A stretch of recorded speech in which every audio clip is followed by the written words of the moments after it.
A warm and friendly hello, welcome to lovely Las Vegas for Coast to Coast Hoops with myself, Greg Hoops Peterson, now part of the VSiN Family Podcast. We've got an excellent podcast for you. Joining me in segment number 2, we are going to be joined by Rob Donaldson. He does great work with the show/podcast, Rob's Best Bets Show, and he's going to be joining me talking a little bit about how he's going to be gauging this week in college basketball with some neutral site games, with taking a look at these teams that might not have as packed arenas as normal with kids on Christmas break, what have you. So we're going to be looking at those edges, going to react a little bit from what we saw over the weekend, and then turn it over to some bets for Monday. And then in the final segment, going to get you guys picks and analysis on every game on the betting board for this college basketball Monday, as we do hit some bank shots. If you have a question, comment, segment idea, what have you for this podcast, you do have one of two ways we offer this in. First one is my Twitter/X timeline at GNN_D1. Keep in mind, letters CM, naming does not matter, so as per usual, please do send these into the timeline. And the other way is via an Apple Podcast review. If you rate this podcast 5 stars, it is very much appreciated. And from there, you're able to fire in whatever you'd like to hear on this podcast via that 5-star review. Really did not get in a lot of Twitter/X questions today, but we had a fun day of college basketball on Sunday. So let's take a look back at it, try to find some trends, and try to get to know these teams a little bit better. Games from yesterday is Greg buzzing about. Here is the rowdy recap. Been a little bit of a rough run here for USC. They are now 5-5 this far this season and 0-2 since the return of Bronny James. 91-75. Auburn completely houses them, as for Auburn, they go 8 of 21 from 3. They got to the free throw line constantly at 25 of 32 from the charity stripe, and Auburn won the turnover battle by a count of 15-8. By the way, for Bronny James came in off the bench for 5 points. He's really not going to be too much of an impact guy this year for USC. He's got a big name, but the guys that you want to look at a little bit more for USC is Isaiah Collier, Boogie Ellis. They were top 2 contributors in this game with a combined 35 points, but they had a combined 9 turnovers in this affair as well. And for Auburn, how about the way that they were able to get things going by collective, as they didn't have anyone with north of 15 points. Aiden Holloway did lead the way with 15 points, by the way. 6 assists to 0 turnovers, so great efficiency there, but everyone firing all cylinders for Auburn. They get it done, and they get it done very easily. And then you saw Syracuse completely house an Oregon team that is right now really dealing with the injuries. We all knew about Nate Biddle along with N'Faly Dante. Now they've got Jesse Zarzula back out of the fold as well, and for Syracuse, 83-63. They just pound the tar out of Oregon. KJ Evans was able to be the top man for Oregon in this one, 17 points, 8 rebounds, but Oregon went a ghastly 4 of 27 from 3-point range. Oregon also loses the rebound battle, 36-31. It's as if they could use that guy by the name of N'Faly Dante back in the fold. And for Syracuse, it wasn't even because Judah Mintz went into flamethrower mode. He did have 18 points, but he also had 6 turnovers in this game. They were able to get a lot off their bench, which is something that Jim Boeheim wasn't doing a lot the last few years. Kudar Copeland came in with 15 points, 9 boards, 5 assists, and then Malik Brown, 13 points. It's very clear that Autry is looking to his bench a little bit more, and it's right now working out for the Syracuse team as they're able to get it done. And hey, Louisville has been a pretty big fade the last few seasons. They absolutely housed Pepperdine by a count of 85-63. Now, this is what Louisville should be doing. This should not be coming as any sort of a surprise, but I mean, in a very tumultuous situation for Louisville, they stepped up in this game, going 9-16 from 3-point range. Don't think that that's necessarily going to be sustainable, but they also won the battle on glass by a count of 43-27 as Brendan Hundley Hatfield, 20 points, 12 rebounds, so a little bit of a pulse being shown by this bunch. There was no pulse from this team in the second half, though, as Kansas State just gets completely romped by Nebraska. Nebraska allows 12 points in the second half, 62-46 a final. Kansas State was actually leading at the half by a count of 34-31. By the way, this brings Nebraska to now 7-4 against the spread, so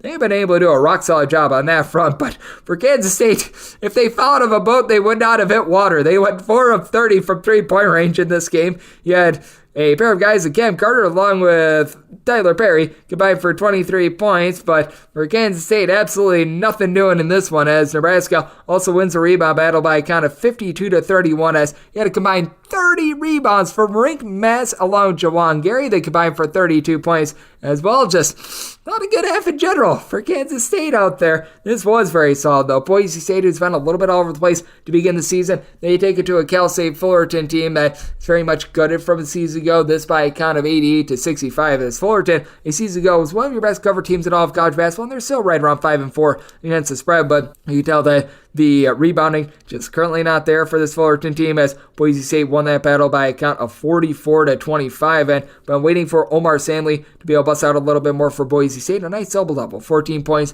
10 rebounds, so a relatively good showing there. This was a game that if you took the over at 125.5 late, you got there, but I was seeing a lot of 126 overnight, and we saw just 3 points scored in the final 3+ minutes of this one. The game lands on a count of 72-54. Mississippi State, they get the win and cover against North Texas, as for both of these teams, just a really awful 3-point shooting expose. They went a combined 10 of 45 from distance for North Texas. They lose the turnover battle 16-3. That explains fully why they lost this game, as for Mississippi State, they also did have Cameron Matthews do a solid job down low. He was able to contribute 12 rebounds, and with all those turnovers, it really negated any sort of good that came from this North Texas team. So that was a little bit of an issue. What has been very profitable thus far this season has been McNeese State, but they, after they were 6-1 against the spread to begin the season, were unable to cover on Sunday. They get the outright win against Louisiana by a count of 74-72, but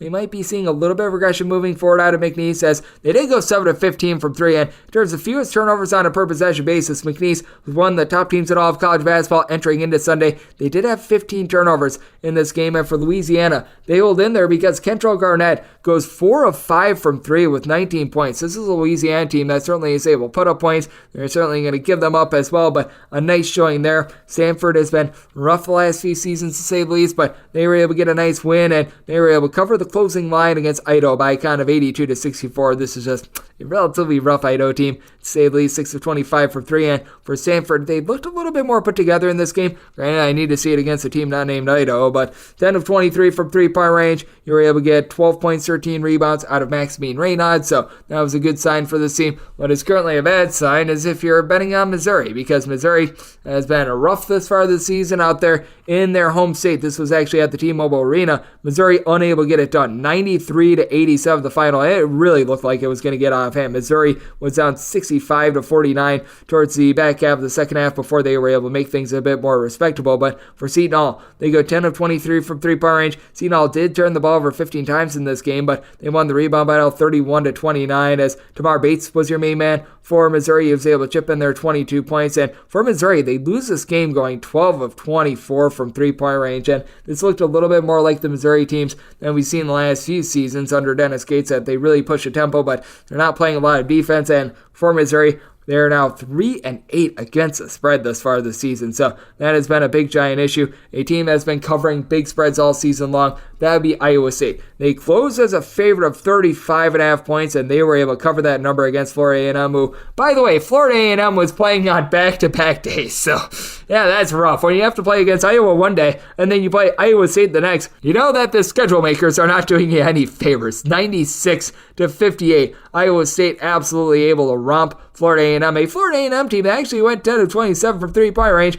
Problem was, Iowa State went 10 of 20 from 3-point range and forced Florida A&M into 23 turnovers while they made 20 field goals. That is not going to bode well for you when you lose the turnover battle 23-5, as you did have a double-double of 18 points and rebounds out of Trey King. Tamar Lipsby, he didn't have to play the full allotment of minutes in this one, but still had 19 points, 0 turnovers, so 5 assists. You were able to get a nice shooting expose out of Milan Mimosilovic, who was able to chip in there 14 points, went 6 of 9 from the floor, so very nice there. And Iowa State, they're able to completely romp Florida A&M in that one. And then we did see Oklahoma State with a nice 81-60 win over Oral Roberts, an Oral Roberts team that's been playing quite a bit more slowly as far this season, and a team has been all over the place as well. How about Oregon State, as they're able to get the job done, but it was not comfortable. 66-65 against UT San Antonio. This was a nip and tuck game all game long. Jordan Pope, he was able to put in there 19 big points. He was able to guide the team to victory, as for Oregon State, they had Pope be able to knock down a pair of free throws with about 13 minutes remaining to take that 1-point lead, and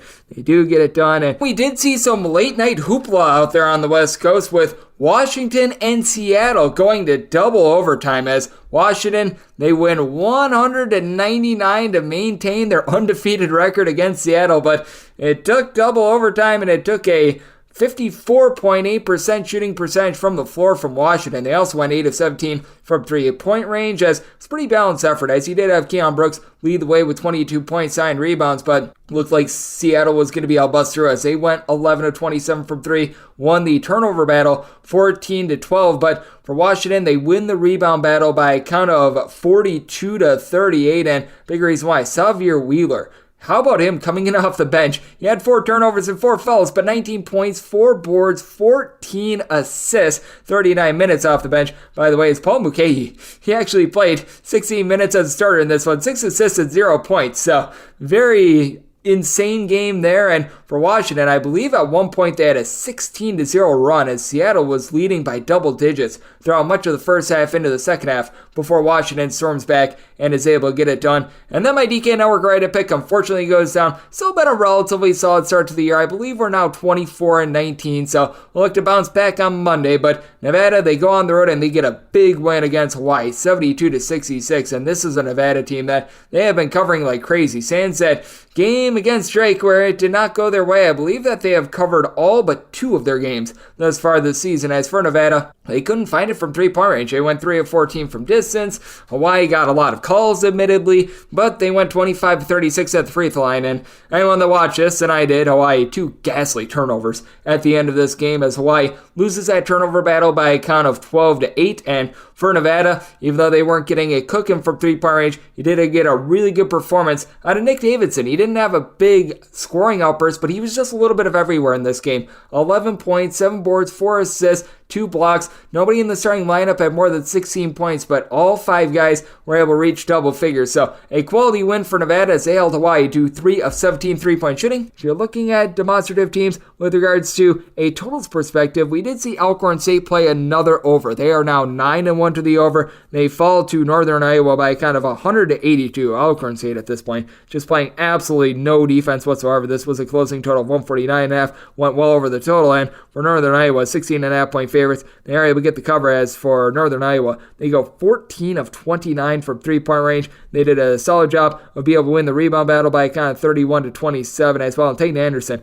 22 big points for Northern Iowa as well. So they were able to get there very easily on that front. And then if you're looking at a team that has been quite demonstrative to the under thus far this season, VMI all of a sudden has played just 2 overs to 8 unders. And for VMI, another underwhelming performance. They fall to Longwood by a count of 68-49 as an underdog of 17.5 points. VMI unable to get to cover as we saw some sad 3-point shooting in this one. VMI 5 of 18 from 3-point range. Longwood 2 of 18 from 3-point range. And for VMI, 18 made field goals to 27 turnovers. Oh boy, that was not great to say the least. As for Longwood, you had 19 points, 5 steals, along with 4 assists out of Waylon Apper to be able to lead the way there. And if you are taking a look at college basketball right now and all the trends that we are seeing, things have been a little bit more underwhelming recently. Overall for the season, you still have overs in the lead, with overs sitting at about 51.2%, 876 overs to 834 unders, and home underdogs, they've really been picking up some steam. If you look for the entirety of the season, home underdogs 205, 191, and 9 against the spread, while favorites, they are now below underdogs at this point. It's been a favorite season thus far, but now favorites are hitting at only about 49.9% against the spread. And if you look at the last 7 days in college basketball, it has been a dog's day at the window, as you've got underdogs going 96, 81, and 6 against the spread over the last 7 days. That's a 54.2% hit rate, with home underdogs specifically 28, 17, and 3 against the spread, while overs, they hold a slight lead on unders over the last 7 days, 89 overs to 87 unders. So that's where we're seeing college basketball right now, and that's what we all got on Sunday. Coming up next, we do talk with our good friend Rob Donaldson. He does a great job with the show/podcast, Rob's Best Bets Show, and we're going to be taking a look at what we all got this weekend. We're going to be gauging home courts involving some half-empty arenas this week, and taking a look at Monday's games right here on Coast to Coast Hoops with myself, Greg Peterson, now part of the Decent Family Podcast. Sports Betting Innovative Analytics has taken the guesswork and emotion out of sports betting to bring you an innovative and trustworthy resource to enhance your journey to becoming a winning player. With industry-leading money-back guarantee options backed by their sophisticated modeling, they want to introduce you to a system that's not widely seen or available to help you beat the bookmaker. Specializing in NBA, college basketball, and WNBA, your first week is always free. Get started at SBIA1.com today. And we're back here in lovely Las Vegas for Coast to Coast Hoops with myself, Greg Peterson, now part of the Beast of Family and Podcast, and it is always tremendous to be joined by this man as Rob Donaldson. He does an amazing job over at his YouTube site, youtube.com/Rob Donaldson, where he does his show/podcast, the Rob's Best Bets Show. You're able to find that wherever your podcast, as well as I know that he's doing a rock solid job taking a look at this game that we all know and love of college basketball. Coupled with that, I know that he's getting all ramped up, ready to go for bowl season. Doing a tremendous job on the NFL front as well. And you're able to follow him on Twitter/X over at RobDFB altogether. And Rob, it's always great to have you aboard. Thank you. Yeah, thank you for having me on, Greg. And obviously we're past finals week in college basketball now, and we're starting to merge into that true conference schedule, which I love this time of year. The atmospheres are great, and we don't have to pay attention to a lot of these neutral site games where they only have 18 people turn out for what would be normally a high atmosphere type game. Yeah, I remember that game between Ohio State and UCLA, and that's just really sad. I mean, those are two historic programs. I recognize that neither of these two teams were really highly ranked going into that game, but I mean, still, those are two teams that should be making the NCAA tournament, and yet what I can only describe as a partial sellout. I think that that's the best way of putting it. How do you take a look at home court this time of year? Because even when these games are going to be played on a true home site this time of year, you're not going to get as much of the turnout as we have seen in, say, like the January conference games as you were seeing opening night. And I do think that it does make things a little bit trickier to gauge when it comes to this week and next week, because there are a lot of students that they're away from Christmas break. And then you got the other games that you were alluding to that are in neutral sites where about 25 people show up. Yeah, it's definitely a weird balance, and I do think it's actually school specific. So there are schools that just over the years, we know how their fan base reacts to whether the students are potentially not going to be there, or do the arena just fill out on every single night no matter what time of year it is. And there are some schools like that. I mean, we just saw that with Indiana this past weekend against Kansas. That is a state, that is a city, that is a program that gets nonstop love from their fan base, from their alumni base, and they showed up for that game, and it made a difference. And, you know, similarly, we're going to see that across the Big Ten, I think, and most schools. There are some schools that do pop up from time to time where it's just like they can't sell out even when they're, you know, the top 10 team in the country type level. It's just one of those things where you have to kind of play it case by case, but it definitely makes a factor when you know that teams are going to have that kind of turnout. Yeah, I do think that that's so impactful. And you've got some of these campuses that they always sell out. And then you've got other places like, I mean, I hate to pick on it, but UNLV, for example, the city of Las Vegas is not a college town. We're going to just call it like it is. You're not going to be getting as much of a turnout for like a UNLV game in late December as you will be in, say, Starkville, where it is very much a college town. So I do think that that is important to be discerning, and I do think that it is certainly going to be interesting to take a look at for this Monday slate, and we'll be diving into that in a minute. But first things first, we saw a massive slate on Saturday and on Sunday as well. Sunday, obviously, a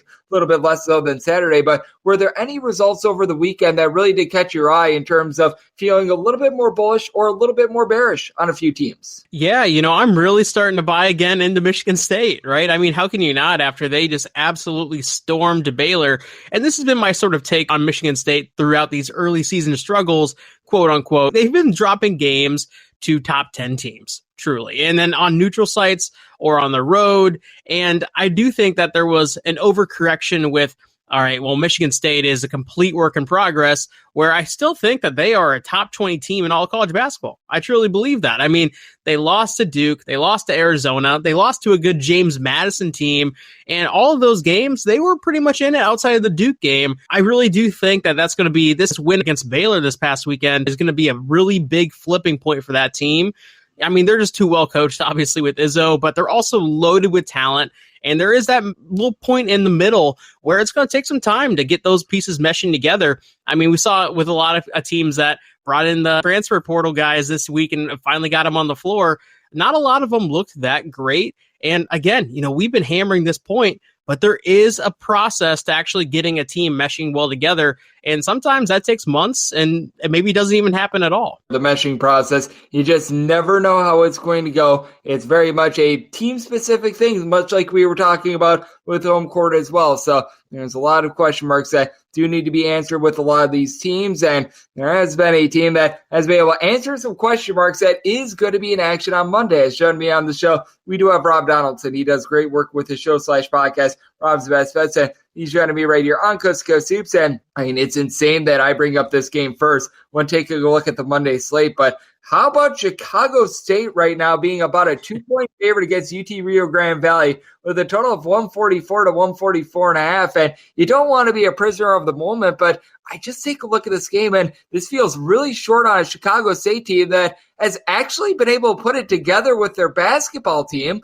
They win on the road against Valparaiso. They win on the road against Northwestern. And they go up against the Grand Valley team, I think is one of the worst in all of college basketball. And I feel like we're sort of still in that vector thinking that, Chicago State is just going to be Chicago State once again. But I feel like this team has actually turned a corner. Yeah, there's a couple different ways you can look at it, right? Because I agree. I've loved the Chicago State team as just a covering machine, even just the past 2 years, despite what their win-loss record was on the stat sheet last season.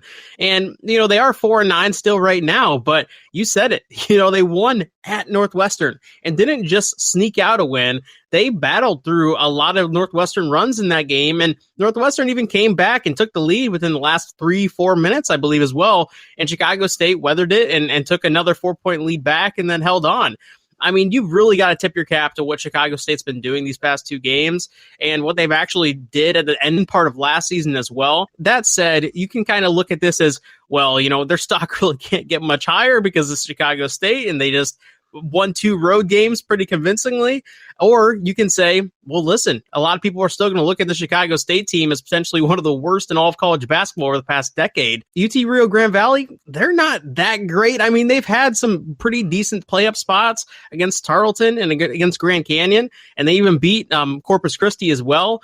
But this is one of those games that I'm going to watch as a Chicago State fan and just kind of see how it actually plays out here. It has been tremendous to watch this Chicago State team. They have been able to rise up. They've been able to create some nice upsets. So I love seeing that. And then this is another mid-major that I think is worth keeping our eye on. I don't think that they win the America East this year, though I will say UMass Lowell without Abdul Kareem Koulibaly has not been the same team, and I thought that there was a chance they could win that conference as well. But it's Maine going on the road against Central Florida, with Central Florida a 13 to a 13.5 point favorite. And I don't think Maine is pulling off an outright win or anything like that, but they've got a guy in Kellen Tynes who last year led all of college basketball in terms of steals, and this Maine team has done a good job playing a slow and controlled style, and I think that there's a good chance that they can hold within this number. I think so too. This is one that I didn't bet initially when I was placing my initial round of college basketball bets for Monday, but I'm right there with you. I do think that Maine has a style that can really keep it within this margin of,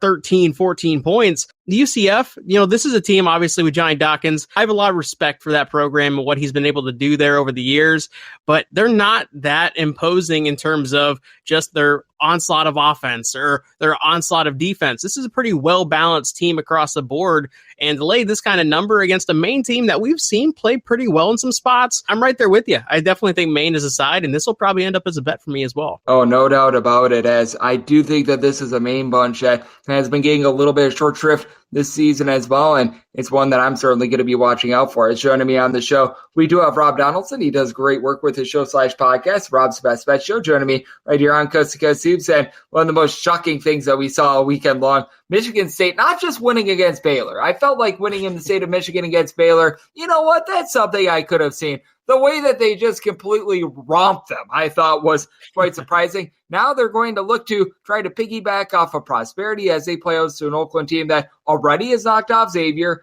held in there to the tune of 11 points against Illinois, held in there to the tune of single digits against Ohio State, both on the road. And right now, Oakland is catching between 15 and 15.5 points. I do think that Michigan State got the short end of the stick in terms of their three-point chain to begin the season. I think they're a better team from outside than what their numbers have shown thus far. But 15 to 15.5 points just feels like too many to me. Yeah, this is another one where I'm a big fan of Oakland, but I'm also a big fan of Michigan State and where their stock is right now, even after that Baylor win, because I really do think a lot of people are still looking at this Michigan State team and thinking that it was a one-off. Well, I don't think that's the case, but 15 points here is definitely one of those. I think this is like the perfect line where this could feel like a 20-point Michigan State win throughout the entire game, but Oakland has that backdoor potential to do really well here as well. And the one thing that would be a detriment to Oakland in this game is their small ball approach. When you have guys like Michigan State does who can tower over you and be physical imposing just across the board. So I would definitely lean towards Michigan State here. I'm definitely staying away just in total, but it's definitely a fun game if you're a fan of watching these two teams throughout the season so far. Yeah, it has been a lot of fun to take a look at. And with this Oakland team, they've been able to make me a lot of money thus far this season. And with Michigan State, I do think that the buy low spot was that game against Baylor, as it was just so wild to see a team going into the season in the top 10, starting out 4-5, and they get back up off the mat. And then this is going to be another one of those strange neutral court games. I'm not sure how much of a sell we're going to be getting at LeBron James Arena between Bradley and Duquesne, but these are two of the better mid-majors in all of college basketball. Duquesne, a 3 to 3.5 point favorite, and you're talking about buy low spots with Michigan State. I do feel like Bradley is better than what they've shown thus far this season. Bradley really did stack up their schedule with a lot of tough mid-majors. Have had a lot of results late that have not gone their way, but I also really like this Duquesne team and what Day Grant is able to bring to the table. How do you look at this game with Duquesne? About a 3 to 3.5 point favorite. I definitely lean towards taking the points with Bradley, and actually this is a bet that I've even placed already so far, and you said it. I mean,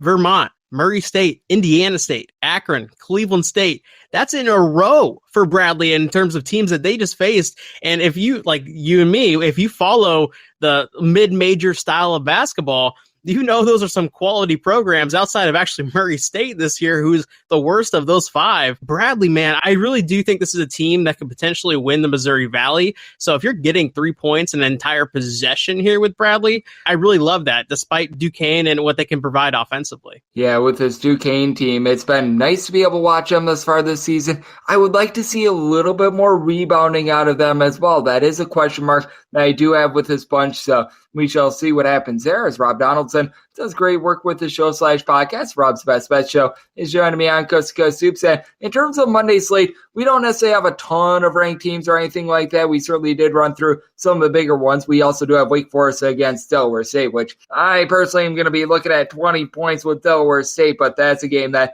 I am really neither here nor there on right now. I want to see some late line movement there. But are there any other games that really catch your eye for this Monday card that you're going to be taking a look at, whether it's a game that you've already bet or maybe it's a game that you've yet to bet, but you're gauging the line movement and you might be able to get there on a side? You know, one of the biggest bets I've already placed is Eastern Washington laying 6.5 against Cal Poly. I know it's a high name value type game, but listen, Eastern Washington is a team that's sitting at 3-6 right now out of the Big Sky. But when you look at some of the teams that they've already played and how those losses have potentially aged just based on what we know how the season has progressed so far, Utah, Ole Miss, Cincinnati, right out of the gate. I mean, those are losses, yes, for sure. And they hung tough in the Ole Miss game and the Cincinnati game.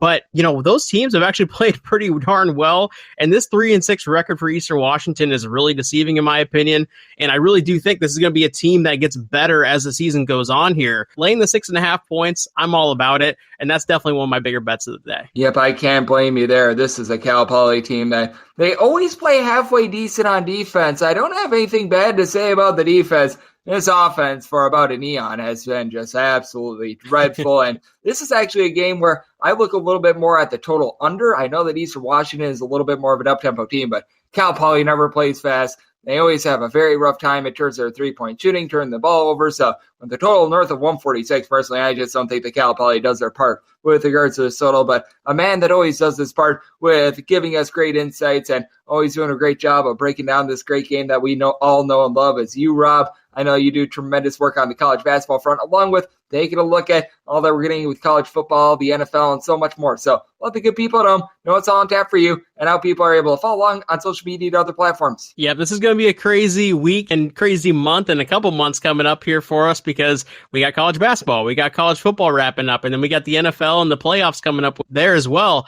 And if you want to follow me across all the board on all of that and see what I'm betting and want to interact with me just in general, you can do so on X at RobDFB. And you can also follow me on my YouTube channel as well, Rob Donaldson. I'll definitely start posting a lot more videos over there. It's been a little bit of a hiatus just because that's a lot of volume on a weekly basis. But other than that, Greg, always appreciate having me on, and let's go cash some bets. Absolutely. Rob, one of the best in the business at taking a look at this game that we all know and love. Every single time he joins this podcast, he always lends great insights and always finds a lot of value on the board. So big thanks to Rob for joining me on Coast to Coast Hoops, now part of the VSiN Family Podcast. And coming up next, it is that time of the podcast to give you picks and analysis on every game on the betting board for this College Basketball Monday as we hit some bank shots.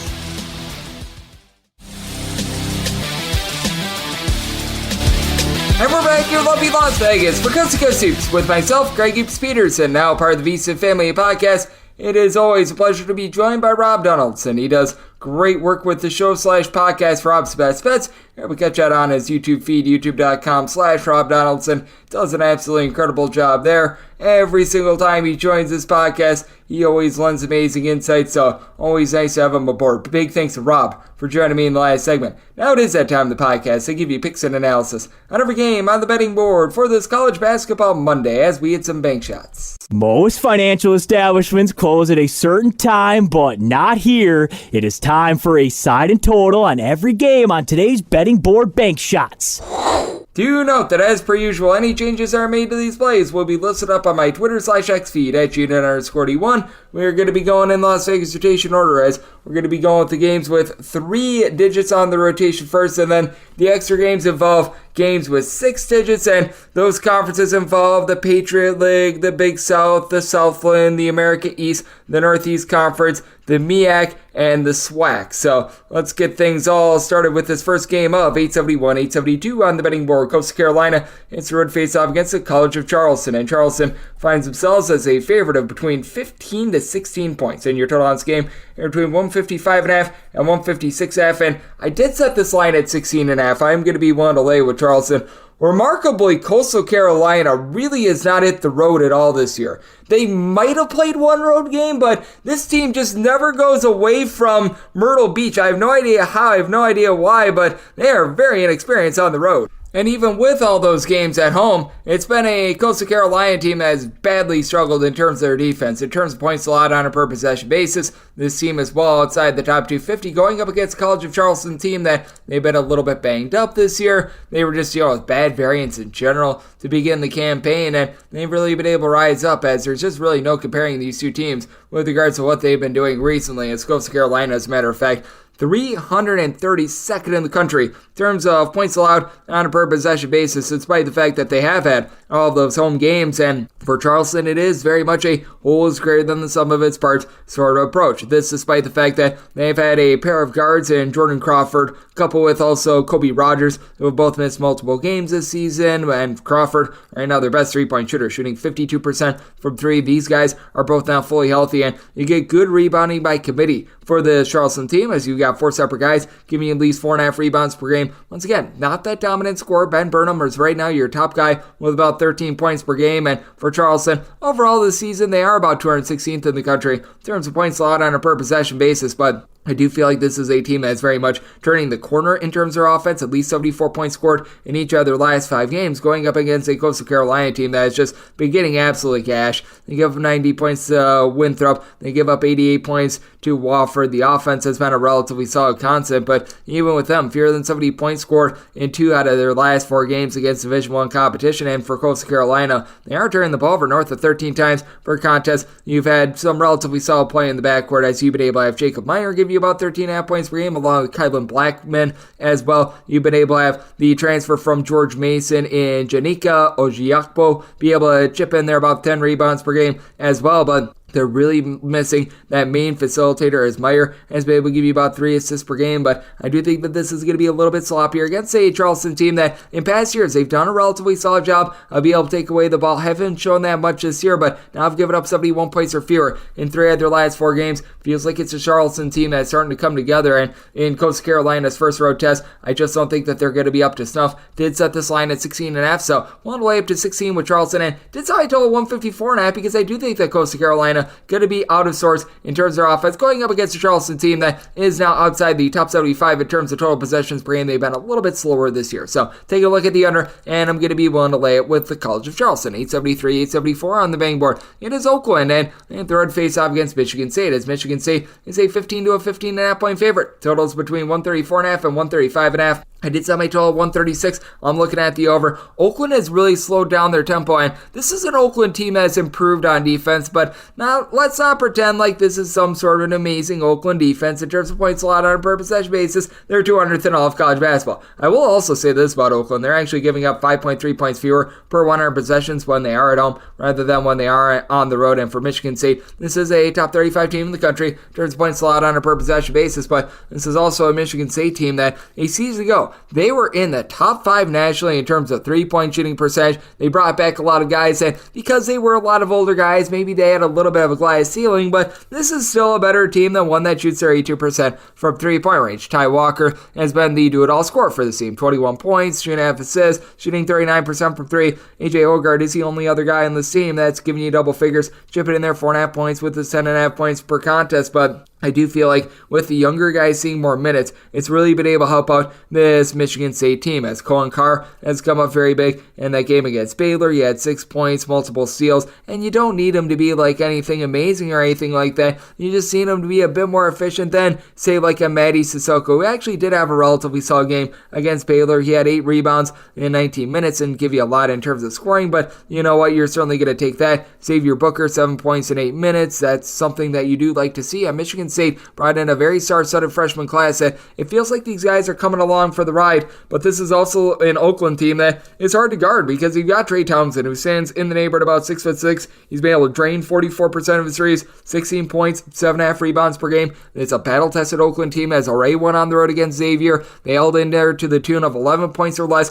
against Ohio State, along with Illinois when they were on the road, and this team is now getting back some reinforcements as well as Blake Lampman. He was out for about 7 games earlier on in the season. He's been someone that has been a nice contributor the last few years, had about 10 points per contest season ago. Getting him back in the backcourt, that just makes all these guys like it. Jack Golke all the more efficient. Golke in the 2 games since his return has been able to give you a combined 24 points, 10 rebounds, so I do like the way that Oakland has been able to fortify that front, as it's an Oakland team that they shoot about 33% from 3, but they've also been playing much smarter, only turning the ball over 10.5 times per game. Can't say that I'm necessarily a stand for Rocket Watts, but you know what? Some of the guys behind him that have contributed in the backcourt, like DQ Cole, have been able to give you good contributions. I do think that Oakland is going to hold in there. It's going to be a lower possession game, but both of these teams are able to pop some threes. You got a Michigan State team that, despite what we saw against Baylor, they have given up 70 plus in 2 out of their last 3 games. It is an Oakland team that, though the defense has been better this year, it's still not necessarily amazing, and it is an Oakland team that has been able to get to at least 68 points in 4 of their last 5 games. So I do think that this is a total that's set a little bit too low. Set my total at 136. Looking at the over, and with Oakland, set them as a 12-point underdog, so good to be one. Take the points.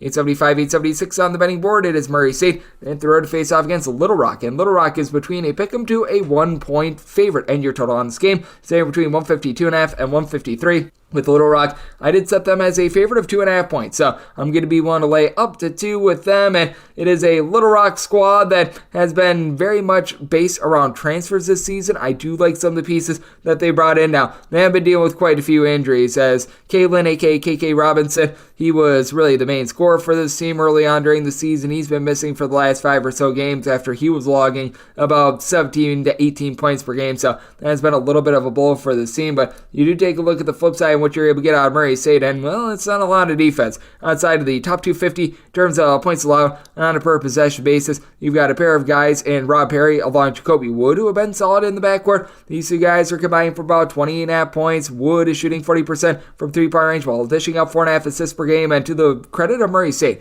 they only turn the ball over about 9.5 times per game. They don't force any turnovers though whatsoever, and his team is very much based around Nick Ellington being able to pull in their rebounds. Well, it's been solid. He's come in from Eastern Illinois. He's been able to average about 7 rebounds per game. His effectiveness has been dying down a little bit, though. A combined 6 rebounds and 7 fouls in the team's last 2 games. And other than him, you really don't have anyone else on the roster that gives you north of 5 rebounds per game. Meanwhile, for Little Rock, Jameer Champlin, the transfer from South Florida, has been able to do a very rock-solid job. Someone who was not a good 3-point shooter at South Florida, currently shooting 48.5% from 3-point range. certainly there should be a little bit of a fall off there, but 16.5 points, a little bit over a steal, 7.5 rebounds per game. You've been able to get some very good production with about 14 points in that neighborhood, about 6 or so rebounds per game as well, out of D'Antoni Gordon as well. So these guys have really been able to step up. It's a Little Rock team that you're never going to mistake for being some sort of defensive stalwart or anything like that, as they're right around 279th in the country in terms of points allowed on a per possession basis, but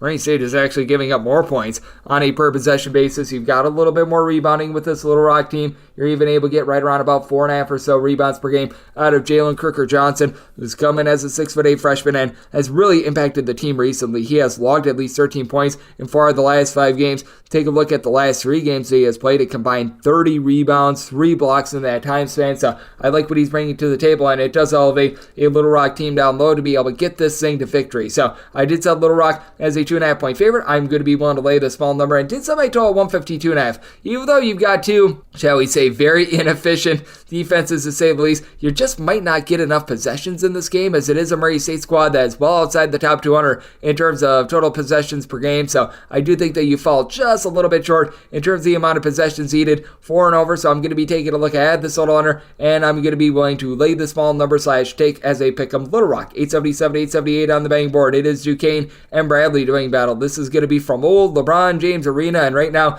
Duquesne does find themselves as a favorite of between 3 and 3.5 points. Those between 141.5 and 142. We talked about this with our good friend Rob Donaldson, and I'm in total agreement with them. I like Bradley, and I know he was mentioning taking the points. I personally am going to be taking a look at Bradley on the money line. I did set them as the 1.5 point favorite. Recognize that Bradley has taken 4 straight losses, but a lot of these have been more nip and tuck games. They held in there against Indiana State. They held in there on the road against Murray State, along with Cleveland State as well. Really, the lone butt kicking was their game against Akron, and this has been a Duquesne squad that has been a little bit all over the place in terms of rebounding. Fusani Drame has done a solid job down low with about 7 rebounds per game, but his brother Hassan Drame has not brought a lot to the table. Only about 4.5 points, 3.5 rebounds per game for a Duquesne team that shoots it relatively solid from 3-point range, shooting about 35% from the outside. But other than Day-Day Grant, Jimmy Clark III, who's going to be able to step up and help out this offense? Because these 2 guys are combining for about 35.5 points. Clark, 2.5 steals, 4 assists per contest for a team that really doesn't turn it over a lot. And you do have 47% 3-point shooting out of Kareem Rozier as well, but nobody else other than Clark and Grant give you north of 9 points per game. Meanwhile, Bradley has a lot more versatility and a lot more just working options. In general, Duquesne has been a very good point guard for this team, 10 points, 3 assists. It is a Bradley team that is turning the ball over 13 times per game, but they've been working on that as the season has went along. And then the duo of Connor Hickman along Christian Davis are both shooting 39% from 3-point range. They combined about 22.5 points per contest, a little bit over a steal apiece. And then I do think that Malevi Leons, with his 15.7 boards, going to be able to manhandle things down low. Last year was a Bradley team that they did have their inefficiencies when it came to the offensive side of things, but on defense, they're a relatively rock-solid team. It is a Bradley team that is currently clocking in 159th in the country in terms of points allowed on a per possession basis. I think that this is a direct correlation to the roster and the just teams in general that they have been playing. Meanwhile, Duquesne's only about 109th, and with this Duquesne team, I do think that it's a little bit wobbly with what you're getting down low. I do think that Leons is going to be able to win that battle, and that will allow Bradley to be able to take it to a Duquesne team that in their last 3 games, they have scored 68 points or fewer in 2 of them. Meanwhile, it is a Bradley bunch that they themselves have been dealing with some doldrums with regards to their offense, but I do think that this is going to be a little bit more of a nip and tuck game that Bradley is going to be able to pull out. So I did set my total 137.5. I think that both of these teams get back to their defensive roots. So looking under and looking at Bradley outright on the money line. 879, 880 on the betting board. It is Evansville, and they play also UT Martin, and UT Martin finds themselves as an underdog of between 6.5 and 7 points, and your total is between 159.5 and 160. And with Evansville, I did set them as a 7.5 point favorite. I'm going to be willing to lay the 6.5 to 7. UT Martin is right now playing at warp speed. This team is in the top 15 in the country in terms of total possessions per game, and they have to go up against an Evansville team that now they're in the top half of the country in terms of total possessions per game, and Evansville has now found that go-to scorer in Ben Humor-Riches. He has been doing a tremendous job with 16.5 points, 5.5 boards, comes in from the non-D1 level and is shooting 45% from 3-point range. This guy has really been able to elevate an Evansville team that the last few years has been one of the most rough teams in the country, and I think that I'm putting it very politely. Now you've actually got a little bit of depth with this Evansville team. It's an Evansville team that they still struggle a little bit on defense, but you know that they've been able to improve quite a bit. They're 145th in the country in terms of points allowed on a per possession basis. They'd be much higher if it wasn't for the fact that they had to face off against BYU on the wrong night as BYU really took it out of them. But with Huma Riches, coupled with Chuck Bailey III, these two guys are both shooting above 42% from three-point range, and they get to go up against a UT Martin team that they do have their own good three-point shooter that's been able to lead the way in scoring in Jordan Sears, 19 points, 4.5 assists, shooting 48% from three-point range, but UT Martin gets a little bit more loose with the ball, 13.5 turnovers per game. Meanwhile, you get more like 10.7 turnovers per game from Evansville. You've been able to get some good rebounding, though, of Jacob Cruz, Issa Muhammad. Both of these guys have been able to combine for in the neighborhood about 17.5 rebounds per game. But with Muhammad, he's currently dealing with an injury, has missed the last 2 games. Would not be surprised if he misses this game as well. And that leaves you with a UT Martin team that isn't as stout down low. And Yassine Toumé should be the main beneficiary of that over at Evansville. He's a 6'10" gentleman that comes over from France. He's been able to do a solid job blocking about 5.5 rebounds per game, and has been able to turn it on a little bit more recently on the glass. 7+ rebounds in 3 out of the team's last 4 games. With this UT Martin squad, there's no question about it. They are going to be giving up the points. They have allowed at least 80 points in each of their last 3 games against Division I competition. And for Evansville, they had that blip on the radar against Bellarmine. That was not terrific, to say the least. But even with that, they have scored at least 70 points in now 4 out of their last 5 games. That BYU game was really the lone exception. I do think that Evansville is going to be able to take it to a UT Martin team that they play fast. They're not necessarily efficient with regards to their defense. I did set my total out of 155.5. I do think that we've gone a little bit too far, just because I do think that the Muhammad injury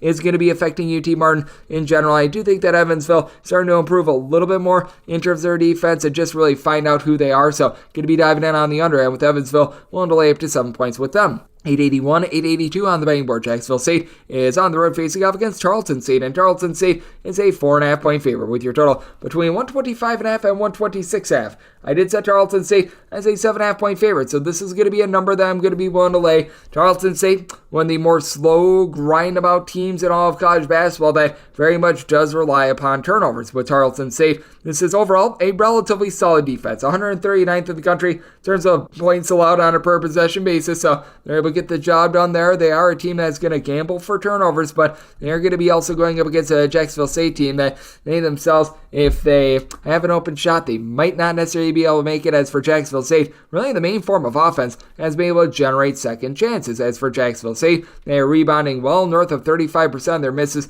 in games played just overall, especially when they're at home. They've been especially tremendous. But that said, you've got a pair of guys that have been able to combine for about 10 rebounds per game, and Juwan Purdue, Marcellus Brigham. These 2 guys are also combining for about 14 points per game. It's really been all about Kai Tandy in the backcourt with about 17.5 points per game, while Quincy Clark plays a little bit more off the ball. He's been able to give you 3.5 assists, steal per contest, while shooting 46% from three-point range, while Tandy is your main scorer with about 17.5 points per game. Past that, you don't necessarily have a ton of options, and it has hurt this Jacksonville St team that they have turned the ball over right around about 13.5 times per game, going up against a Tarleton St team that they have forced about 10.5 steals per game. At Tarleton St, a little bit of an improved team on the glass. This is never going to be a team that you mistake for being an absolutely tremendous rebounding team, but Keandre Gady has been able to do a nice job, logging about 7.8 rebounds per game. Out of your top 5 scorers, 4 of them for the Tarleton St bunch give you at least 1.1 steals per game, including their top scorer, Ja'Cory Smith, who's been doing it all. 16 points, 4.5 boards, 2.1 steals per contest, has been able to get to at least 13 points at each of the team's last 5 games, and just 5 turnovers in the last 5 games as well. As Tarleton St, they've always been having an issue taking care of the ball themselves. They're one of those teams that they force steals, but at the same time, they give the ball away a little bit as well, and they're still at right around 13 turnovers per game, which has caused for some lower scoring slogs. You do have a pair of teams that are outside the top 200 in terms of total possessions per game, and for Tarleton St, it has been quite impressive what they've done defensively. 66 points or fewer in 4 of their last 5 games, but this is also a Jacksonville St team that they are 85th in the country in terms of points allowed on a per possession basis, but I do fear a little bit of a downward turn for them, as they have been a team that has been a little bit lucky in terms of their 3-point shooting percentage defense, while they themselves only shoot about 38.5% from distance. I do think that Tarleton St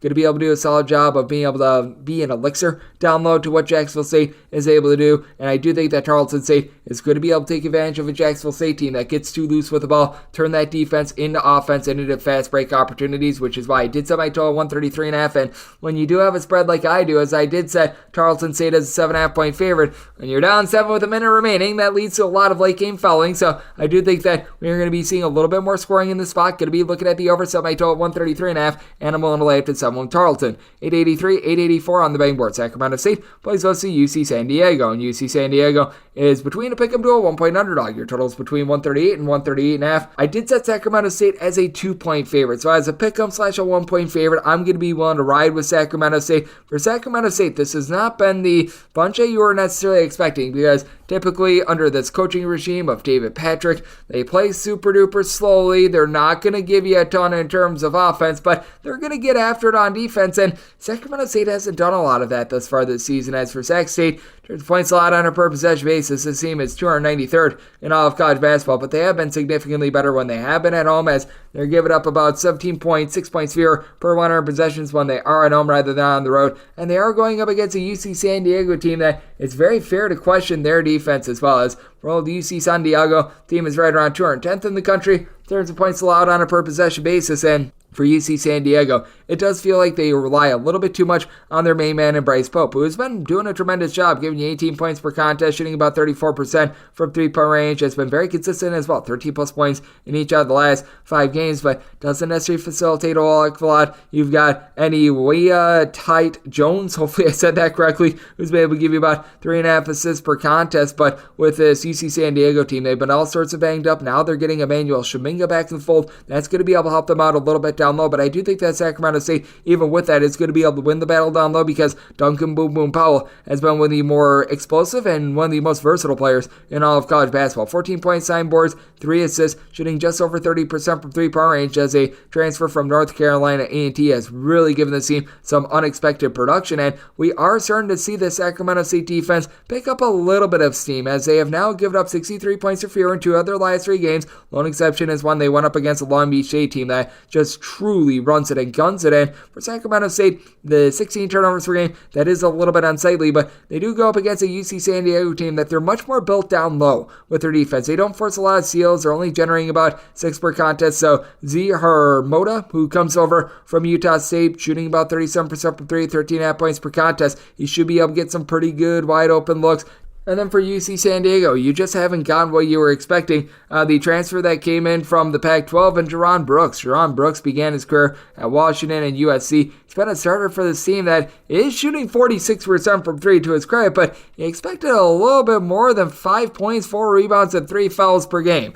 I thought that he'd be able to lend a little bit more production for this bunch. It is a Sacramento State team that it does feel like they're improving with their defense. Meanwhile, you've got a UC San Diego team that has really been stuck in the mud in terms of their offense. This is a bunch that they've now scored 67 points or fewer in 4 out of their last 5 games. And if you want to just look at regulation only, 5 out of their last 6 games, as that game against Idaho went to overtime as well. So I do think that Sacramento State going to be able to do a solid job on the glass with Duncan Powell being able to control things. So I did set Sacramento State as a 2-point favorite. I'm going to be willing to lay the number. I do think that Sacramento State getting back a little bit more to their defensive roots as well. I do think that there's a good chance of some late game fouling. And I mean, with both of these teams ranked outside the top 200 in terms of points allowed on a per possession basis in a rather nip and tuck game, I do think that it could come down to some late game fouling. So I did set my total at a 140. I'm going to be looking at the 138.5 over, and I'm going to be looking at Sacramento State on this pick'em line. 885, 886 on the betting board. Fresno State plays host to Portland State. Portland State is a 3 to a 3.5 point underdog, with your total between 139.5 and 140.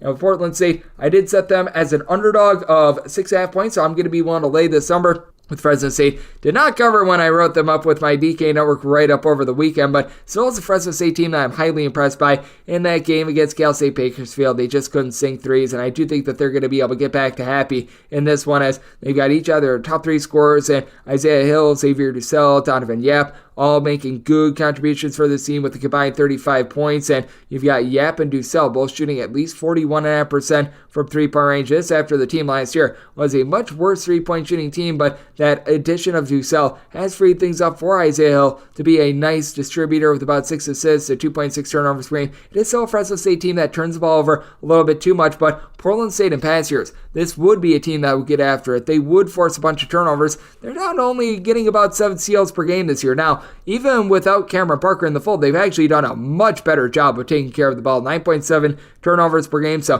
while they don't force as many turnovers, they do a better job of taking care of the ball. But you still have your liabilities down low with this Portland State team. You've been able to have KJ Allen give you about 6 rebounds per game, and Isaiah Johnson chip in there about 5 boards per contest. But I need to see guys with their 10.2 points per game, they lead the way. Now, for Portland State, it very much is a whole is greater than some of its parts sort of situation, as you've got 5 separate guys with between 9.4 and 10.2 points per game to be able to lead the way. And then you've got Hunter Woods, who comes in from Elon. He's been able to give you about 6.5 points per game. He's a nice little jitterbug sort of player, but I do think that with Fresno State having that main facilitation of Isaiah Hill, that's relatively solid. It is a Portland State team that still has some warts in terms of their defense as well, especially from the perimeter, even though they still have a little bit of a liability on the glass with Portland State. They're about 107th in the country in terms of points allowed on a per possession basis, and for Fresno State, it's not like some sort of an amazing defense or anything like that, but they've improved a little bit as well as the season has gone along. 208th in the country in terms of points allowed on a per possession basis, and for Fresno State, they're giving up 24 points fewer per 100 possessions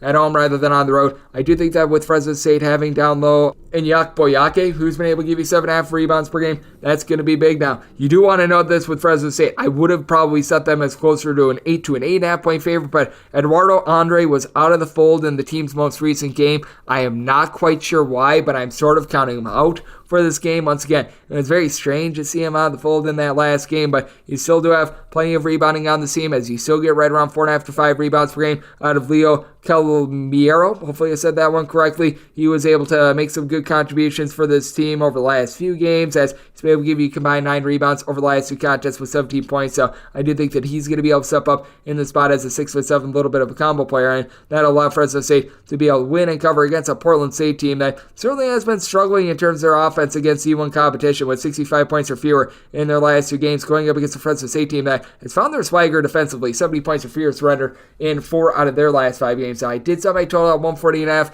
Portland State, at their core, they're a little bit more of an up-tempo team, and Fresno State has really amped up their 3-point shooting. So at a 140 or less, looking at the over, and I'm going to be willing to lay up to 6 with Fresno State. 887, 888 on the betting board. Detroit, they hit the road face-off against Loyola Marymount. With the Mount, they are a 15.5 point favorite. Totals between 140 and 141, and I set Detroit as an underdog of 18 points, so I'm going to be willing to lay it with Loyola Marymount. Detroit is outside the top 300 in terms of total possessions per game, and yet they just get absolutely destroyed on defense. For Detroit, 346th in all of college basketball in terms of points allowed on a per possession basis, and for Detroit, they don't even have Antoine Davis to be a nice deodorant to the stink that is their defense. Now, for Detroit, you do still have a gifted scorer in Jaden Stone, who's done a nice job piling up 20.5 points, 6.5 boards per contest. Last year, he shot north of 50% from 3. You figured that would not be long lasting. Currently shooting about 34% from the outside, but overall, it is a Detroit team that, as a collective, they're only shooting about 28.5% from 3-point range. You've had Donovan totally be in and out of the fold after he began his career over at, I believe it was Monmouth and Chattanooga, where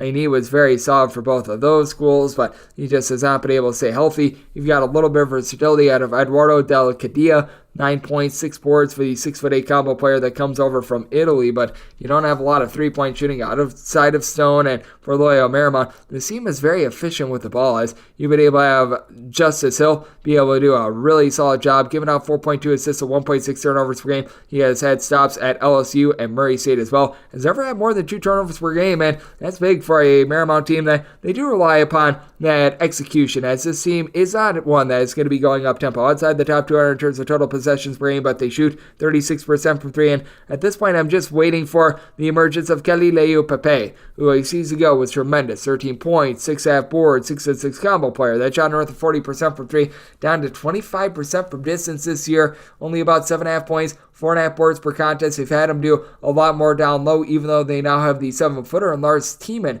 in the fold, as Alex Merkfeldes has been your top rebounder as well, coming in from CSUN. He's been able to give you about 5.5 rebounds per game, but you do have just more scoring options in general, as you've got Dominic Harris shooting 45.5% from 3 with Gonzaga a season ago, and Justin Wright, he has been Mr. Wright, coming in from NC Central, 10.5 points, 40% 3-point shooter. I think that there's just way too much here for Detroit to try to guard against, and for Detroit, the defense has honestly not been awful recently. They have given up fewer than 70 points in 3 of their last 4 games. The offense has went straight down the toilet bowl, though. They have scored 67 points or fewer in each of their last 5 games, and for this Detroit team, they have broken the 70-point barrier just once this far this season. They got 72 points earlier in the year against Eastern Michigan. That is it. So it has been a very sad state of affairs there. Now, I did set my total at a 142. At a 141, 141.5, I'm going to be willing to take a look at the over. I think that Detroit can do their part and be able to get to 60. They've been able to consistently get to right around like 60, 62, but I do think that Loyola Marymount going to put it on them, set them out as an 18-point favorite, so I'm going to be willing to lay the number, and I'm going to be taking a look at the over. This is the last game on the normal Las Vegas betting board before we hit the extra games. 889, 890 on the betting board. It is Cal Poly. They play also Eastern Washington, and Eastern Washington is a 6 to a 6.5 point road favorite, and your total is between 146 and 146.5. I know that Rob Donaldson is on Eastern Washington, and at a 6 or less, I'm willing to lay it. I did set a number at a 6.5. This actually opened up as a 5.5 point line, but here at 6, it's a max I'm willing to go, but I'm going to be willing to go for it, as you do have an Eastern Washington team that has had to pick up the pieces a little bit from last season because they had the man of steel, Seal Venters, really be their top scorer, but you do have nice versatile pieces for this team. Cedric Coward, Jake Hyman have done a nice job combining for about 23.5 points per game, and for Hyman, he comes in from UCLA and Wyoming, was a slow start to the season for him, but now has been able to give the team a combined 55 points in the last 3 games. Really feels like he's finding his sea leg, 6'7" combo player that's shooting 44% from 3 for an Eastern Washington team that they're always solid with their offense. They're shooting about 35% from 3-point range. The question with Eastern Washington is always their defense. And once again, it is a big question for them, as they're currently 357th in all of college basketball in terms of points allowed on a per possession basis, but they do get the gift of going up against a Cal Poly team that they have always been rough in terms of their offense. Now, once again, as I was referring to with Rob, this is a Cal Poly team that isn't terrible in terms of their defense, in terms of points allowed on a per possession basis. They typically are a team that is able to clock in the top 150. That has really went down the toilet bowl this year, though. 309th in the country with this regard, but what cancels out the really bad offense or the really bad defense, because you've got a Cal Poly team that in terms of points scored on a per possession basis out of 363 D1 teams, they're currently clocking in 304. So that has been a massive issue. You do have for Cal Poly a guy in Kobe Sanders who's been able to give you 17.5 points per game. He's currently shooting in the mid-30s from 3-point range, but for Cal Poly, one of the slowest tempo teams in all of college basketball. They have been turning the ball over 12.5 times per game, and they only have one player on the roster with north of 4.1 rebounds per game, only 2 guys on the roster with north of 3.5 rebounds per game, and their top rebounder is Joel Armatrading. He's been able to give you 5.5 points, 5.5 boards per contest, as right now for Cal Poly, you only have 3 guys that give you north of 5.7 points per game. That's also a big, giant issue, as at the very least for Eastern Washington, you've got more options. You have someone like an Ethan Price who's able to give you 10 points, 4 boards, pair of assists per contest. So I do think that Eastern Washington, with their versatility, going to be able to get it done. It is an Eastern Washington team that still has been rough with their defense, but have given up fewer than 70 points in 3 of their last 5 games. Meanwhile, you got a Cal Poly team that has been able to break the 70-point plateau against a Division I foe just twice this far this season, and one of those required overtime against San Jose State. So I do think that this is going to be a lower scoring slog as a result. Set my total 142.5. Just flat out don't think that Cal Poly does their part with regards to the total. Looking at the under, and I'm going to be willing to lay up to 6 with Eastern Washington. Now we get the extra games. The normal betting board picks are complete, but there are some extra games today, so we go into the bonus. 306, 599, 306, 600. It is UNC Asheville, and they play us to South Carolina State. South Carolina State does find themselves as a 12.5 point underdog. Totals between 148.5 and 149. Set Asheville is a 16-point favorite. Going to be willing to lay this number for Asheville. Wasn't a so savory performance against Auburn last week, but call it is. There's going to be a lot of teams that are going to have those sorts of performances against Auburn, and with this UNC Asheville team, they still have by far the best player out there on the floor, and that would be Drew Pember. Someone who's able to stay in 6'10" while being able to supply 18.5 points, just under 7 boards, a block and a half, a steal on 40% 3-point shooting. There's just absolutely no way South Carolina State is able to control that, and this is an Asheville team that they do like to crank up the tempo. They're a top 85 team in terms of total possessions per game. They go up against the South Carolina State team that they do look to throw teams for a loop with the fact that they just absolutely gun it. They're in the top 25 in terms of total possessions per game, but here's the issue. South Carolina State is truly not doing anything well. They're 325th in the country in terms of points scored on a per possession basis, 324th in the country in terms of points allowed on a per possession basis, and despite the fact that they've got all that tempo, They don't have a single player that's averaging north of 10 points per game. Davion Everett is able to give you about 10 points, 7 rebounds per contest for a team that shoots 26% from 3 with 15.8 turnovers per contest. They've been able to generate about 8.5 steals per contest to their credit. You've been able to get a little bit in the backcourt out of Mitchell Taylor, about 9 points, 2.5 assists per game, but Asheville has a far better and more efficient point guard in Caleb Burgess, 5 assists and 2 turnovers per contest. Fletcher Abey has been able to do a nice job of knocking down threes. A lot of Josh Banks, he combined about 23.8 points per game. AB shooting 45% from 3, 95% at the free throw line. It is an Asheville team that gets a little bit loose with the ball with 12.5 turnovers per game, but South Carolina State has bigger issues there with having Nicholas McMillan be able to give you about 6 rebounds per game as well. Asheville should be able to win the battle on the glass. Asheville should do a better job of being able to take care of the ball against a South Carolina State team that has had their issues scoring as well. They have scored 71 points or fewer in 3 of their last 4 games, with the lone exception being an overtime session. Meanwhile, you've got an Asheville team that they've been able to do a relatively solid job getting to at least 70 points in all but 3 of their games thus far this season. I think that they pound a South Carolina State team that they look to gun it, but they don't really play efficiently while gunning it. So this is a spot where I did set my total at 154. I think you get enough possessions for an over, so looking at the over and going to be willing to lay the number with Asheville. 306-601, 306-602. It is Holy Cross, and they play us Quinnipiac. Quinnipiac is a 4.5 point road favorite with their total at a 146.5. I did set my total at a 144, so looking at the under, you've got a Holy Cross team that's currently outside the top 275 in terms of total possessions per game. And Quinnipiac, they do look to play a little bit faster, and they certainly have been outside that top 225 in terms of points allowed on a per possession basis. But the Quinnipiac defense is starting to turn over a new leaf. 73 points or fewer surrender in 4 of their last 5 games. They did have that rough go of it against Canisius a few weeks ago, but all in all, this Quinnipiac team should be able to dominate things on the glass. You've got each of your top 4 scorers giving you at least 4.4 rebounds per game, including Matt Blanic, 18 points, 4.5 boards, steal per game on 40% 3-point shooting. As Quinnipiac, they shoot 36% from the outside. And for Holy Cross, the loss of Jarrell Gates from a season ago has really led to this team being very vulnerable down low. Joe Octave, who is a primary guard for this team, is right now your top rebounder with 6 boards, 14.5 points per game, and he's the only guy on the roster giving you north of 9.1 points per game. The next best scorer has been Bo Montgomery, and Bo Montgomery is right now dealing with a little bit of an injury, as they really had a 3-guard tandem with Octave, Montgomery, and then Will Batchelor, who has seen a big drop-off in his production from a season ago. He's averaging just 7.5 points per game after a season ago. He had 12.5 points on 40% 3-point shooting with Batchelor. I have no idea where the scoring has went for him, but he's put up a combined 20 points over the last 4 games. It has been not so savory for him. You've got a Holy Cross team that's turned the ball over 12.5 times per game while shooting 65% at the free throw line while playing a very slow, methodical tempo. This is a Holy Cross team that has scored 67 points or fewer in each of their last 4 games. Last time they busted through and scored at least 70 points in a game, they were playing against IAPUI, and this new look Quinnipiac defense, I do think it's going to be able to take it to Holy Cross, win the battle on glass, and be able to cover this number. I did set Quinnipiac as a 6-point favorite, going to be willing to lay the number, and with my total at 144, diving in on the unders. 306-603, 306-604. Central Florida plays us in Maine. Maine hopes to not get Maine as a 13-13.5 point underdog. So on this game is 134.5. Did set my total 131. Looking at the under, Maine outside the top 300 in terms of total possessions per game. And for Maine, they do gamble a little bit too much for turnovers, and Kellen Tynes not quite giving you the north of 3 steals per game they did a season ago, but this is still a Maine team that's doing a relatively solid job defensively. They're 66th in the country in terms of points allowed on a per possession basis, and Tynes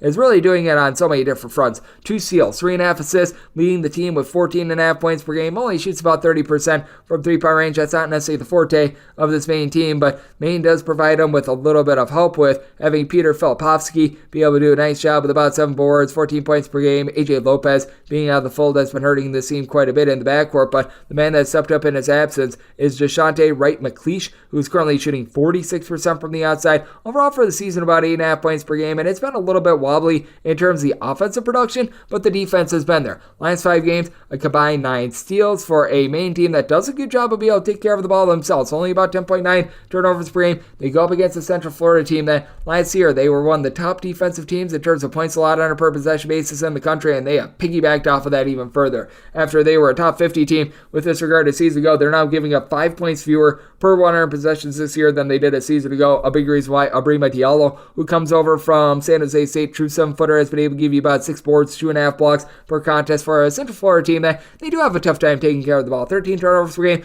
They only shoot about 32% 42% from three. Jalen Sellers, he was at Ball State last year, a really good three-point shooter, and has become the main scorer for the team with about 19.5 points, 1.8 steals per game, despite only shooting about 26% from three-point range. But do feel like the ancillary pieces need to step it up just a little bit more because they have been dealing with a little bit of an injury to Marcellus Avery. With Avery, he's been in and out of the fold the last few games, so when he's out of the fold, that means that you've got two guys on the roster giving you north of 7.5 points per game, with the other one being Jarius Johnson, who's not much of a three-point shooter himself. So I do think that Maine is going to be able to hold in this game. I think that's going to be a sloppy game, which is going to be very much dictated by defense. You've got a Maine team that's allowed 65 points or fewer in each of their last four games, and for the Central Florida squad, if you look at games that have wrapped up in regulation, because that Charlotte game that went to overtime, they have given up fewer than 70 points in all but three of their games this far this season. So I do think that things get bogged down. Going to be looking at the under set by total at a 131, and I'm going to be willing to take the points with Maine, set them as an 11-point underdog. 306-605, 306-606. It is Morgan State, and they're on the road facing off against Campbell, and the Fighting Camels find themselves as a 7 to a 7.5 point home favorite. Your total on this game is between 135 and 135.5.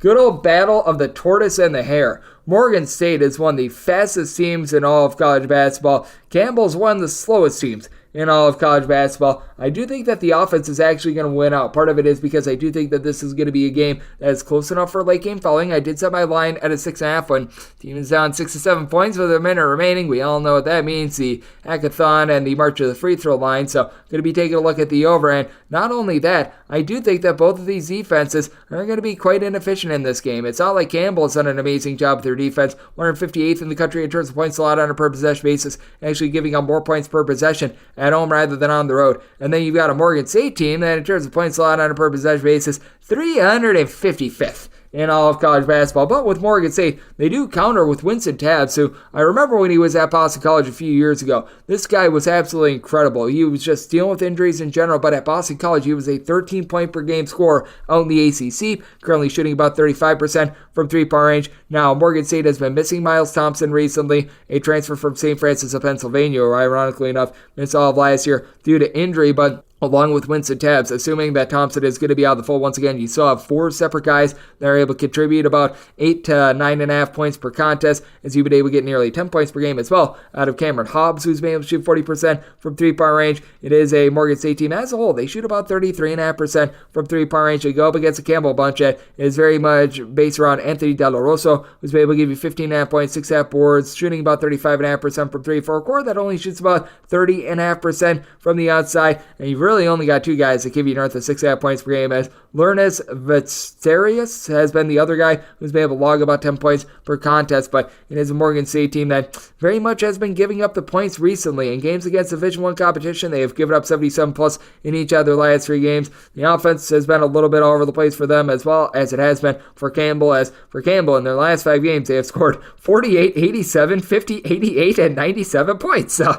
it certainly have been having that expose going on. It is a Campbell team that, to their credit, they've given up 62 points or fewer in each of the last 5 games. Feel like they've been very fortunate in terms of opponents' outside shooting, as this is a team that they generate about 7 steals per game for their tempo. It's not necessarily too bad, but I do think that Morgan State going to be able to sink a few threes. Feels like this team, made up of a lot of transfers, is starting to come together. So being able to get 7 plus, I'm going to be willing to take the points with Morgan State. And I do think that Morgan State is going to be able to crank up the tempo, set by total at a 142.5. So looking at the over, and I'm going to be taking a look at the points with Morgan State. 306-607, 306-608. You've got Wake Forest, and they play host to Delaware State. Delaware State is a 20 to a 20.5 point underdog. Totals between 142.5 and 143. I needed at least 20 to take a shot on Delaware State, set them as a 19.5 point underdog, but I'm going to be willing to take these points. It is a Wake Forest bunch that has slowed down a little bit from last year. Last year, this team was really pushing tempo, and Wake Forest was just an absolute train wreck on defense a season ago. Not that they've been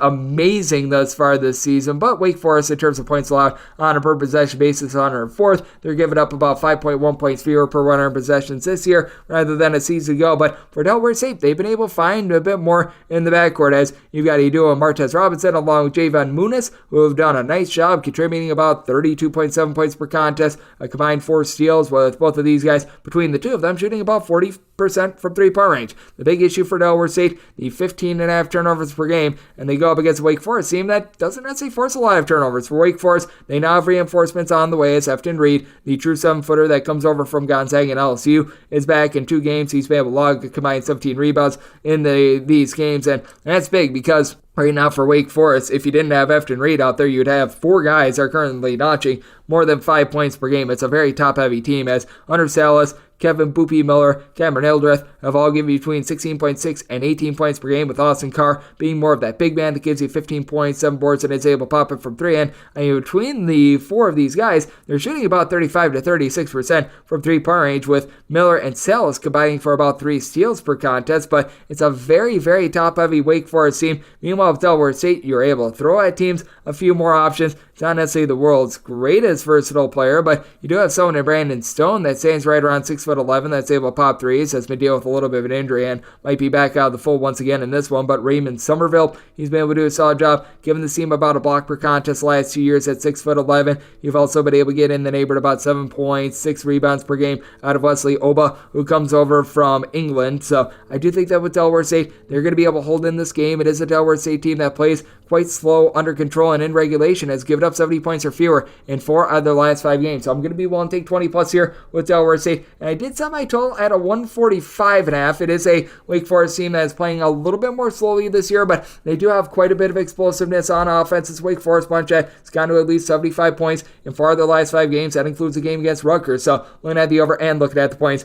with Delaware State. 3 of 6, 609, 3 of 6, 610. It is Marist. They play us in Maryland Eastern Shore, and the Shore finds themselves as 12 to 12.5 point underdogs. Totals between 131 and 132. And with Marist, I did set them as a favorite of 9.5 points. I'm going to be willing to take double figures with Maryland Eastern Shore. It is a Maryland Eastern Shore team that has gutted from a season ago when they had so many guys that were able to contribute and force so many steals, but they've been able to get Troy Hupstead to really do a nice job down low for this team. Hupstead has been able to contribute 12.5 points, right in the neighborhood about 9 rebounds per game. Now, you do want to take a little bit of caution because he has been in and out of the fold, but was back for that game against NC State most recently, and I do think that he should be good to go in this one. Now, with Maryland Eastern Shore, the offense has been absolutely terrible. They have scored 62 points or fewer in each of their last 4 games, and when it comes to this Maryland Eastern Shore team, against Division I competition, they have broken the 65-point plateau once as far as the season, but it's not like they're facing off against some sort of Marist team that has the Mona Lisa veto of scoring either, as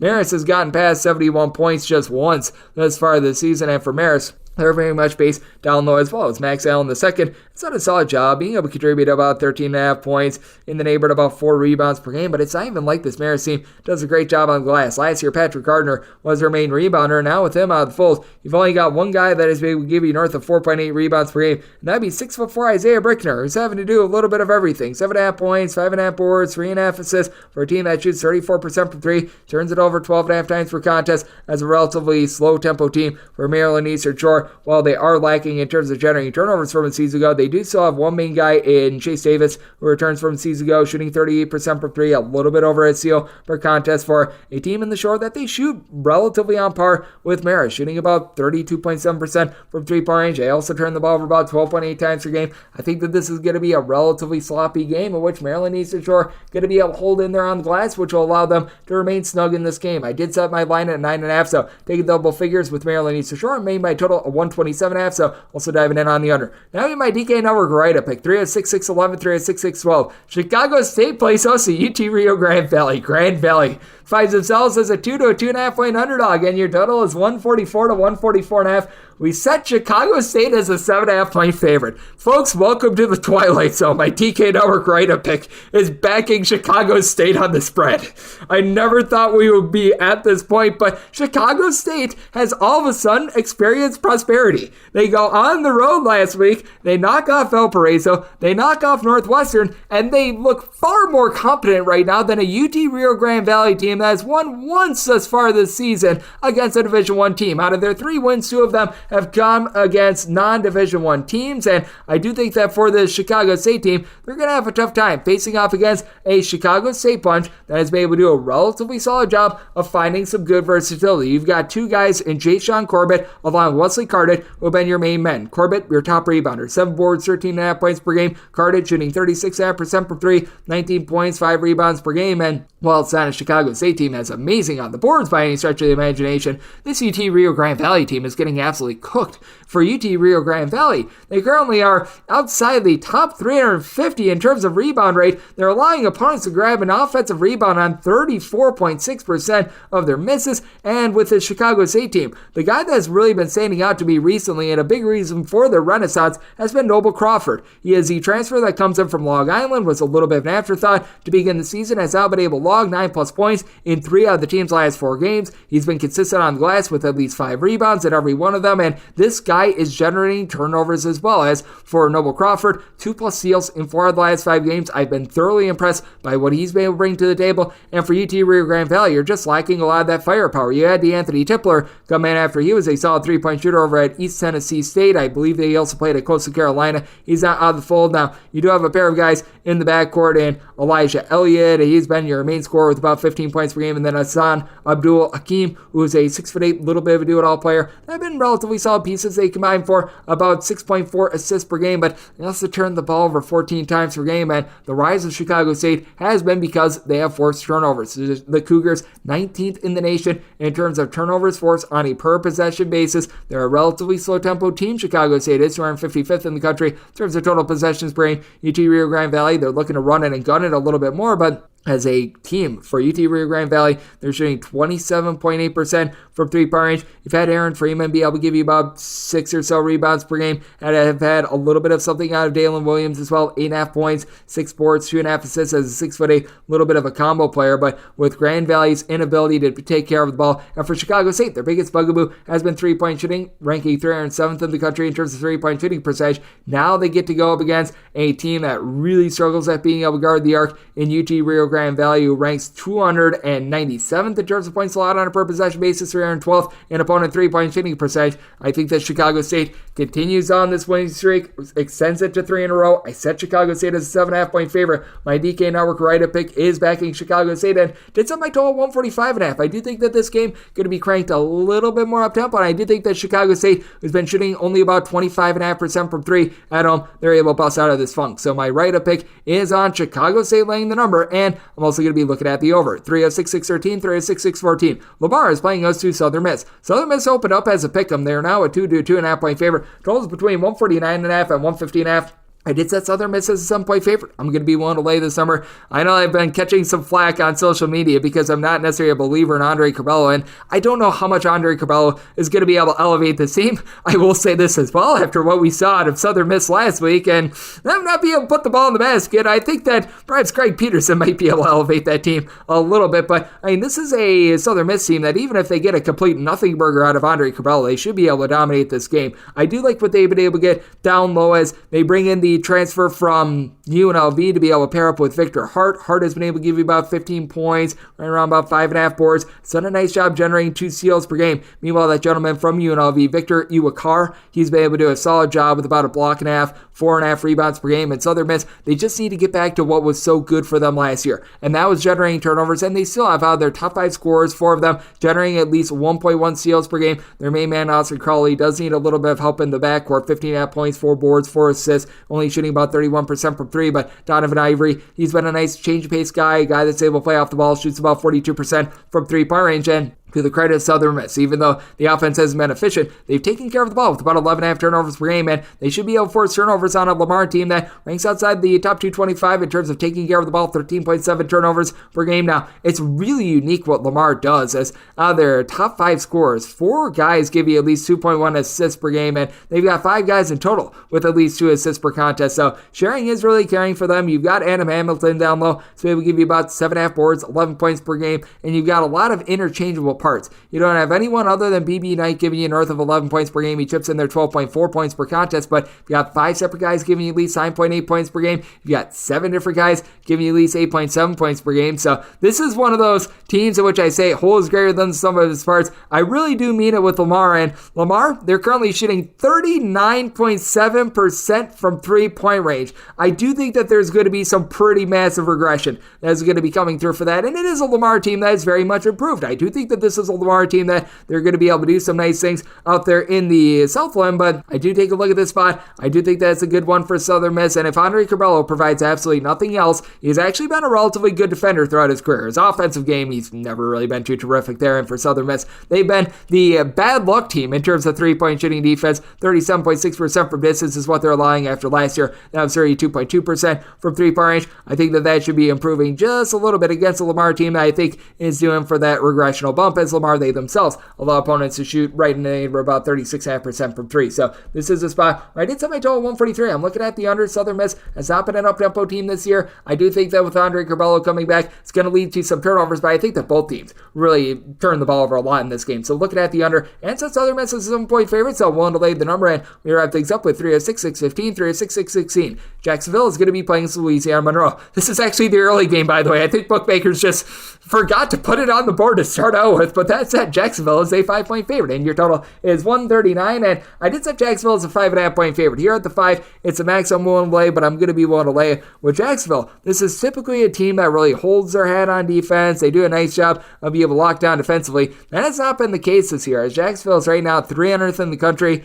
in terms of opponents' three-point shooting percentage, but Jacksonville is holding opponents at home to shooting 25% from three, and on the road, 39% from distance. So Jacksonville has really had a tough time when they've hit the road, and now they get to face off against a Louisiana Monroe team that is truly one of the slowest in all of college basketball. They are outside the top 325 in terms of total possessions per game, and it is a Monroe team that has really struggled from three-point range, shooting 30.3% from three, despite the fact that out of your top 4 scorers, 3 of them do shoot at least 36.5% from three. The one that does not is your top scorer, and Nika Merkashvili. I said that incorrectly, but we tried. Nika has been able to give you 10 points, 5 boards, a steal, a block per contest, but for Monroe, despite the fact that they're one of the slowest teams in all of college basketball, they are giving it up with 13.2 turnovers per game, so that should help out a Jacksonville team that certainly has not been themselves defensively this year, but you do have a few guys that are able to do a nice job of being able to pound the glass, as you've had Bryce Workman be able to chip in there a little bit over 7 rebounds per game, and Robert McCray, the fourth, I do think is going to be the most gifted scorer in this game, comes in for Wake Forest, 17.5 points, 3.5 assists, shooting about 34% from three. That's a collective Jacksonville, 14.5 turnovers per game. They're only shooting about 29% from three-point range as well. They've been dealing with quite a few injuries, which has been taking it out of them quite a bit. Zach Bell looked like he was promising towards the beginning part of the season. He went down very early, but they've now been able to mix and match a little bit more with having about 4.5 rebounds per game out of a guy that I like in DeJuan Pruitt, who comes over from SIU Edwardsville. And when he was at Edwardsville a season ago, Pruitt was giving you more like 11 points, 8.5 rebounds per game. I do think that there's a little bit of